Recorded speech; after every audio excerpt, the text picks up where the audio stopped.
Fala aí, meu padrinho, beleza? Professor César Herculano de Geografia, para a gente dar continuidade ao nosso estudo sobre climatologia.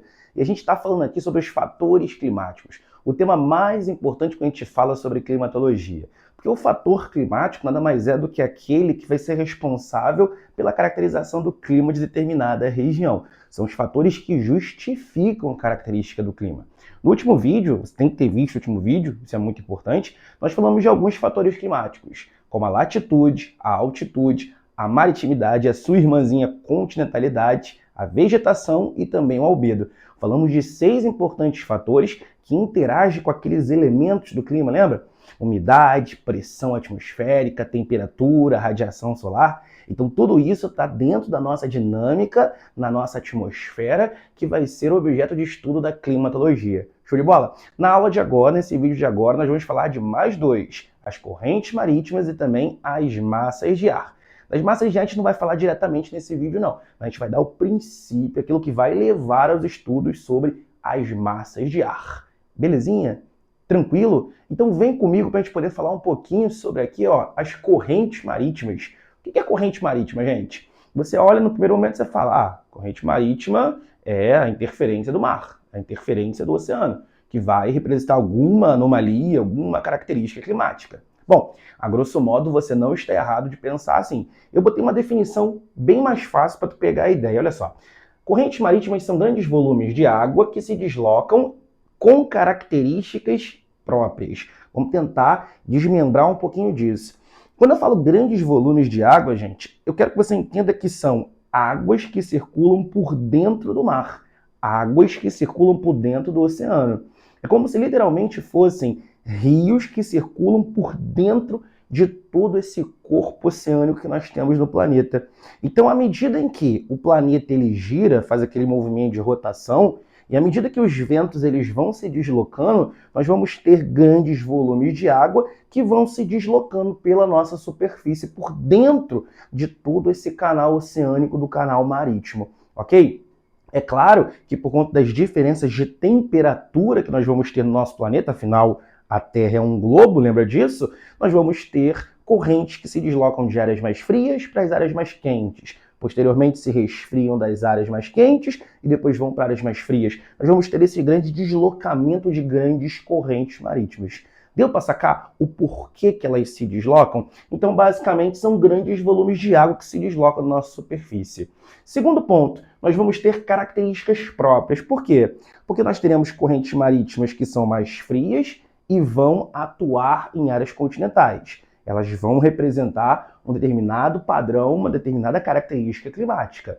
E também temos correntes mais quentes, que vão se deslocar também, influenciar em áreas continentais, que vão representar um padrão um pouco diferenciado, um padrão específico da onde ela vai atuar.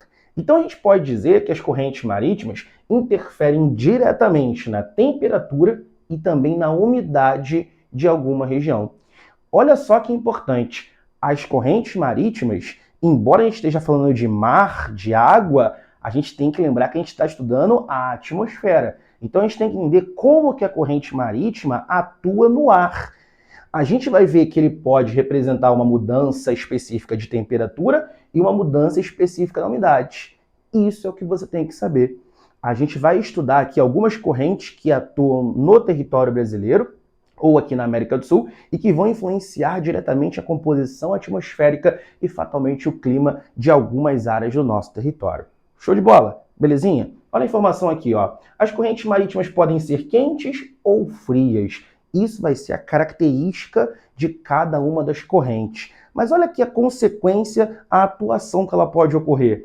Ela pode fazer com que uma área fique muito úmida ou uma área fique muito seca. Vamos tentar entender como isso ocorre? Olha só, as correntes marítimas quentes, áreas que são atingidas pelas correntes quentes, geralmente elas são mais úmidas. Por quê?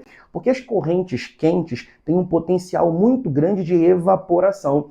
E o que é evaporação, né? É basicamente a água que vai se transformando em estado de vapor e vai se consolidando na atmosfera. Então, se eu tenho uma corrente marítima muito quente, nós vamos ver que ela vai ter um potencial maior de evaporação e as áreas onde serão atingidas por essa corrente marítima, elas serão bem mais úmidas. Vamos a título de exemplo aqui no Brasil? Eu tenho duas correntes quentes que atuam aqui no Brasil, que na verdade vai ser uma corrente só que vai se dividir em duas. Olha só, a corrente das Guianas e a corrente do Brasil.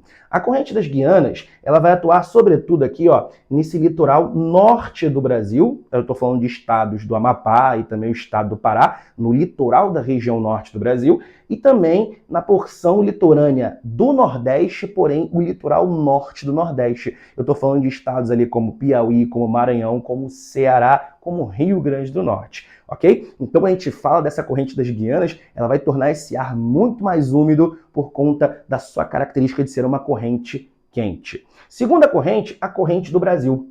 Ela vai ser uma corrente que vai atuar aqui, ó, em toda essa extensão litorânea, ou melhor, o litoral leste do Brasil. Eu estou falando do litoral da região Nordeste, onde eu tenho ali os estados da Bahia, o estado de Pernambuco, o estado da Paraíba, o estado de Alagoas. Eu também pego aqui a região Sudeste, o litoral do Rio de Janeiro, Espírito Santo, São Paulo, e também eu tenho ela chegando também em parte da região Sul, no estado do Paraná. Essa corrente do Brasil, ela vai ser uma corrente muito que a gente vai ter grande participação na nossa composição atmosférica, na grande carga de umidade que nós vamos ter em toda essa extensão litorânea do Brasil. Tá pegando aqui a fita? Tá pegando aqui a ideia? Então, você percebeu que uma corrente, quando ela é quente, ela geralmente vai causar um aumento muito grande da umidade na atmosfera em determinada área.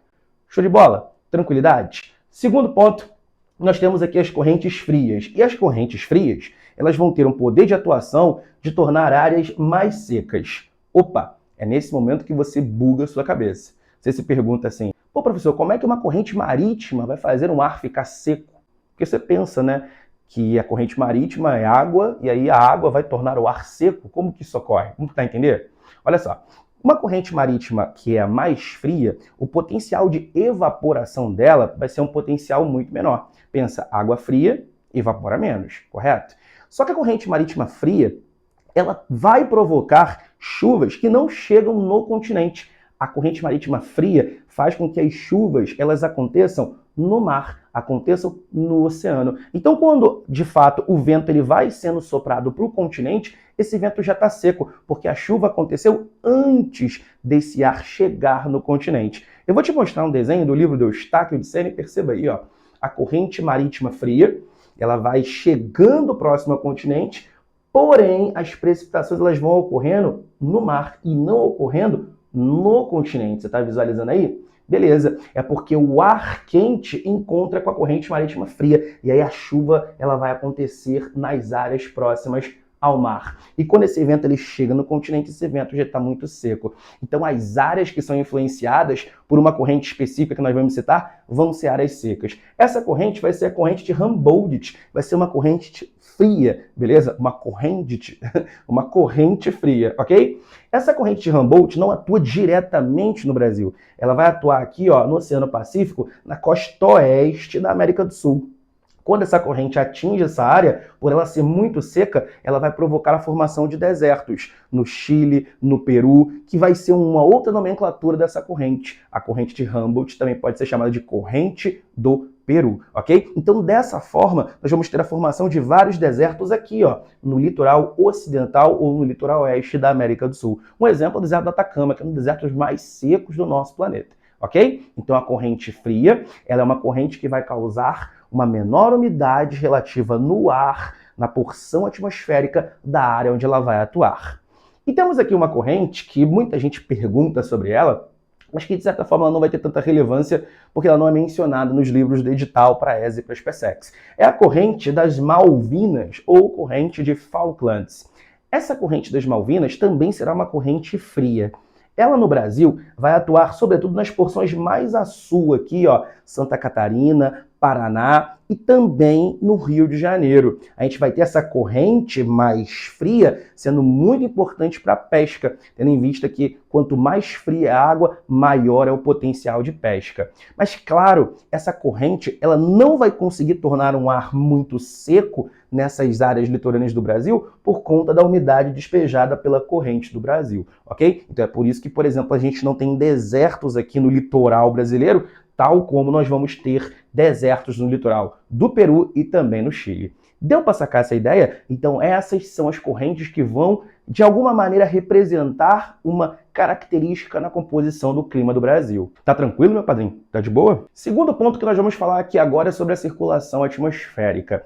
A circulação atmosférica você tem que entender primeiramente duas coisas. Primeiro, a circulação atmosférica nada mais vai ser do que a circulação do ar, que vai ser proporcionado por causa de alguns processos que nós vamos explicar agora.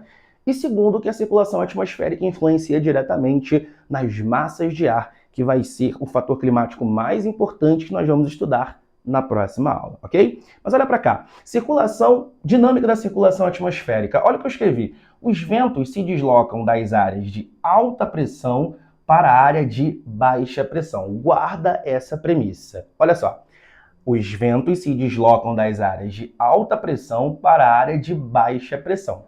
Eu fiz aqui dois desenhos para você poder visualizar essas duas áreas. A área de alta pressão, vamos entender, é uma área que nós vamos chamar de área dispersora de ventos. A área que nós vamos chamar de dispersora de ventos. Olha como é que eu fiz aqui as minhas setinhas, bem para sair dessa área. É uma área dispersora de ventos. Nós também podemos dar um outro nome para ela, que é também chamada de áreas anticiclonais. Áreas onde não se formam ciclones, porque já que o vento está saindo, correto? Não vai se formar grandes ciclones nessas áreas.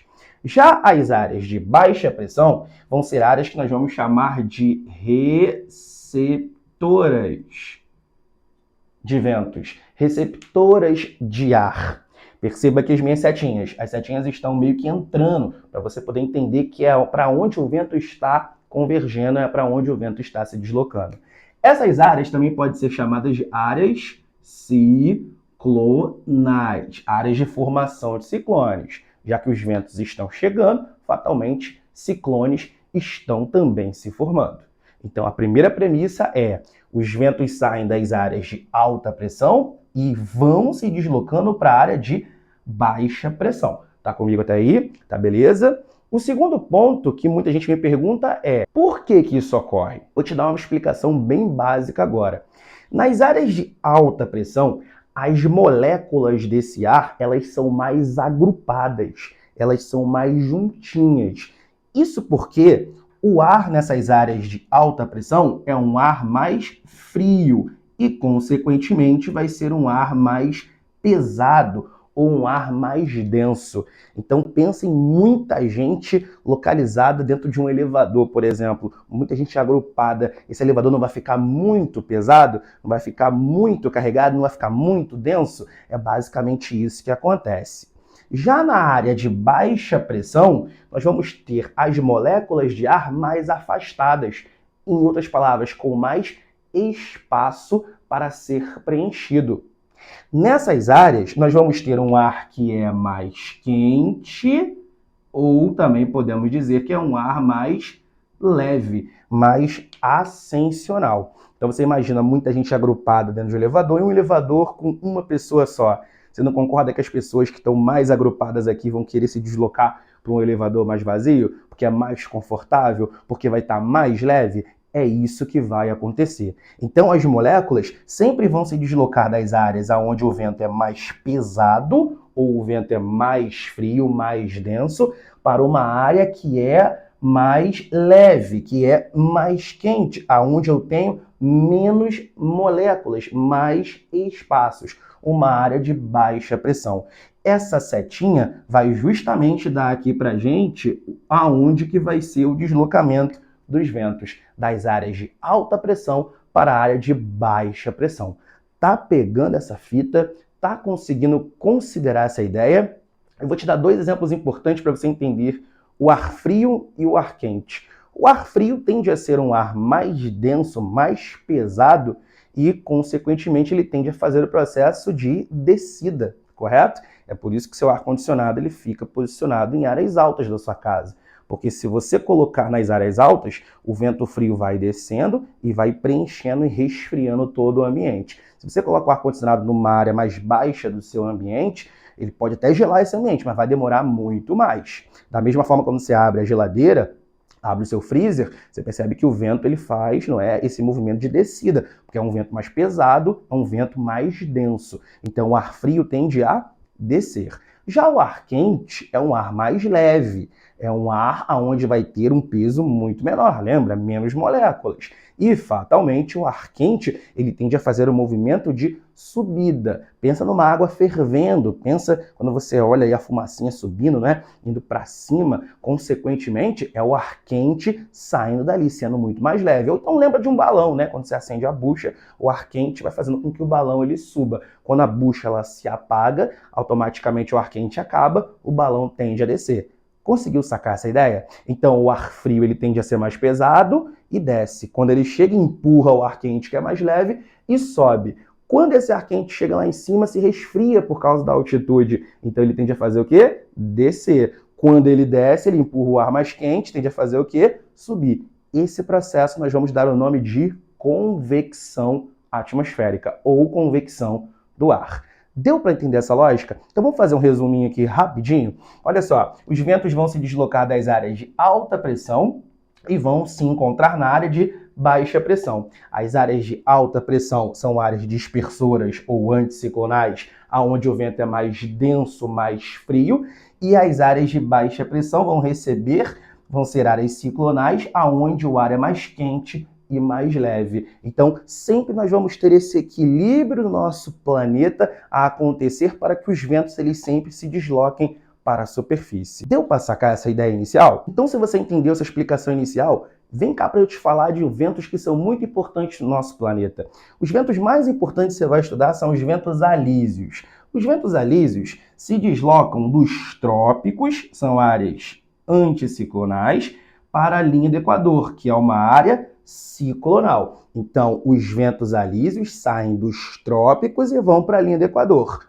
Fatalmente, você consegue visualizar aqui no quadro que os trópicos de Câncer e de Capricórnio são áreas de alta pressão, são áreas onde o vento está saindo. E eles vão se direcionar para a linha do Equador, que é uma área de baixa pressão, onde os ventos estão se encontrando, eles estão convergendo. Lembra que a linha do Equador é a área mais quente do nosso planeta por causa da radiação solar? Então, por isso, os ventos eles vão se deslocar para essa região. Show de bola? Belezinha? Aí eu continuei, formando a ZCIT. Professor, o que é ZCIT? Vamos ver aqui, ó. ZCIT vai ser a sigla da Zona de Convergência Intertropical. Zona de Convergência Intertropical. Essa palavrinha convergência você já entende que é encontro, correto?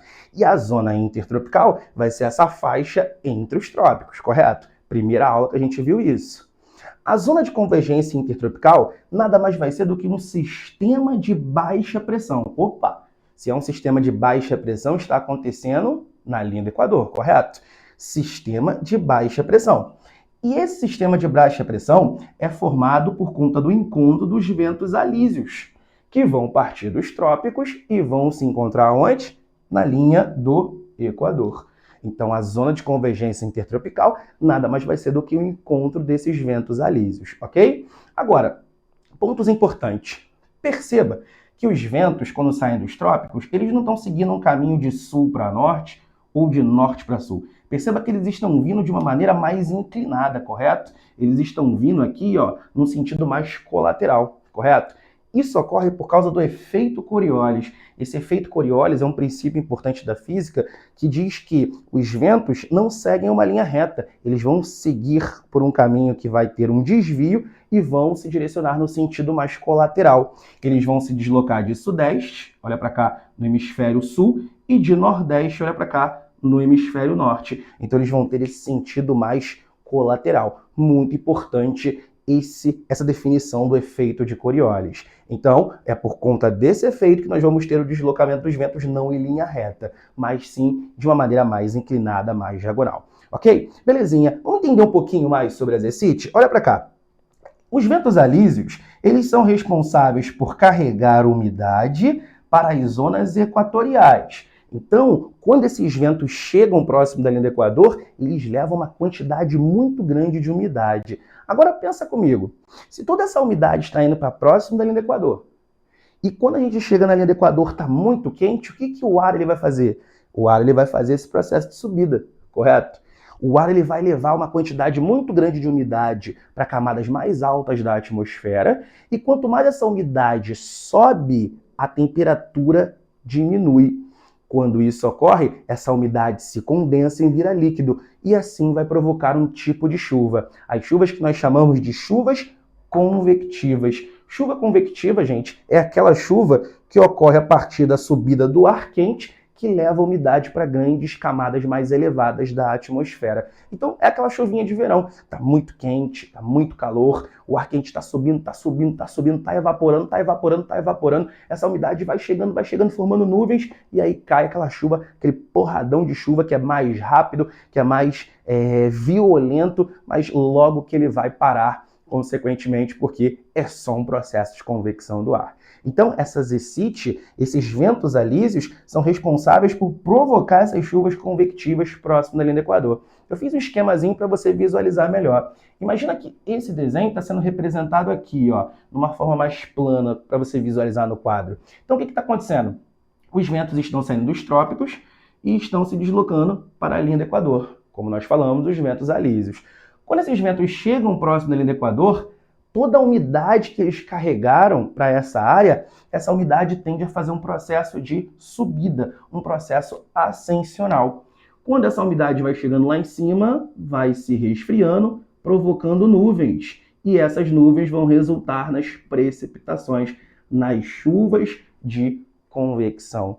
E aí você me pergunta nesse momento, professor, então as chuvas que acontecem na Amazônia são por causa da zecite? Mas e a vegetação daquela região? A vegetação ela vai colaborar para o aumento da umidade na Amazônia. Entretanto, a zecite é responsável por grande chegada de umidade e provocar grandes volumes de chuva diariamente nessa região da Amazônia. Então você entendeu como que a umidade ela chega nessa região, como que a floresta se nutre dessa umidade. Até porque a floresta por si só não consegue produzir água sozinha, né? Não consegue produzir água de maneira autônoma. A água tem que chegar de algum lugar. Então, automaticamente, a zecite colabora para o aumento da umidade na Amazônia. Show de bola? Belezinha? Mas, professor, eu já ouvi falar de eventos contralísios. O que são? Bom, olha para mim aqui, ó. Se a gente chegou aqui e visualizou que o vento está subindo, depois esse vento, quando vai chegando lá em cima, vai se resfriando, né? E o que o vento mais frio faz? Ele anda mais pesado? Ele desce. Quando esses ventos ficam mais pesados, eles retornam para os trópicos. Esses ventos que retornam para os trópicos são os ventos contralísios. Foi aquilo que eu falei. O ar frio desce, o ar quente sobe, quando chega lá em cima se resfria, desce de novo, depois se esquenta, o ar quente sobe, o ar frio desce, fica, não é, esse símbolo de infinito maravilhoso que você provavelmente já ouviu falar. Então, a gente tem os ventos alísios vindo dos trópicos se encontrando na linha do Equador. Quando chega ali, eles fazem movimento de ascensão, resultando nas chuvas de convecção. Quando eles estão lá em cima, eles retornam porque eles ficam mais densos para os trópicos. São os ventos contralísios. Vale ressaltar, se você for fazer a prova da PrEP, é que os ventos contralísios, quando eles chegam nos trópicos, eles já chegam muito secos, porque perderam essa umidade nas chuvas convectivas. Então, eles são responsáveis por provocar a formação de grandes desertos tropicais. Se você olhar para cá, você vai ver que os desertos no nosso planeta, eles estão muito nas imediações dos trópicos, exatamente por conta da área de atuação dos ventos contralísios. Deu para sacar essa ideia? Tranquilo? Toda essa área onde nós temos essa dinâmica dos ventos alísios e contralísios, nós vamos chamar toda essa área daqui, ó, de célula de Hadley. Toda essa área vai ser a nossa célula de Hadley, beleza? Deu para entender essa lógica do deslocamento, não é? Na nossa circulação atmosférica? Isso é muito importante para você entender o próximo tema, que serão as massas de ar. E falando de massas de ar, a gente chega à sua definição. Massas de ar são grandes volumes de ar com características próprias do seu local de formação. Então são grandes volumes de vento que vão adquirir características das áreas onde eles são dispersos e eles vão interferir nas áreas onde eles serão recebidos. Ou seja, eles saem da área onde eles são dispersos e eles vão se deslocar para as áreas onde eles serão recebidos. Então, esses volumes de ar, eles vão ter características que vão, claro, transmitir uma característica para o clima. Tu lembra o que é fator climático que eu falei no início da aula? Fator é uma causa, é ele que provoca, é ele que vai dar a característica para o clima de determinada região. Então olha para cá, olha só, as massas de ar elas podem ser oceânicas, e quando as massas são oceânicas, elas geralmente são massas úmidas. Temos que fazer aqui uma ressalva importante. Existem massas que são oceânicas que nem sempre vão ser úmidas, até porque se tem uma corrente marítima fria, você viu que o ar vai se tornar mais seco. Mas a realidade é que uma massa oceânica será úmida, principalmente falando daqui do Brasil. O nosso estudo é sobre o Brasil, então a gente tem que dar uma visualizada nisso. Quando a massa ela é continental, quando ela é originada dentro do continente, ela geralmente é uma massa seca, ok? Temos também uma ressalva a fazer aqui no Brasil, que é uma massa que vai ser continental, porém vai ser úmida. Próxima aula, fica ligado aqui que você vai visualizar. A massa, quando se origina próximo da linha do Equador ou próximo dos trópicos, ela será uma massa quente, porque baixas latitudes faz com que tenha maior temperatura. Então essas massas têm características de serem quentes. E as massas polares, elas são frias, porque se originam próximo aos polos, próximo das áreas de altas latitudes. Aqui no caso do Brasil, nós teremos 5 massas de ar. Todas elas praticamente são massas quentes. A exceção vai ser uma massa polar que atinge aqui o nosso território. E quando isso ocorre, quando essa massa polar atinge o nosso território, ela traz consigo e provoca aqui as frentes frias por causa de ela trazer toda essa característica de um vento mais frio da onde ela se originou. Deu para sacar essa ideia? Eu espero que você tenha entendido. Vou sair aqui da frente para você poder tirar uma foto do quadro. Deixe seu comentário aqui no fórum para justamente a gente saber se a gente pode melhorar. E espero que você tenha entendido de verdade. E um grande abraço.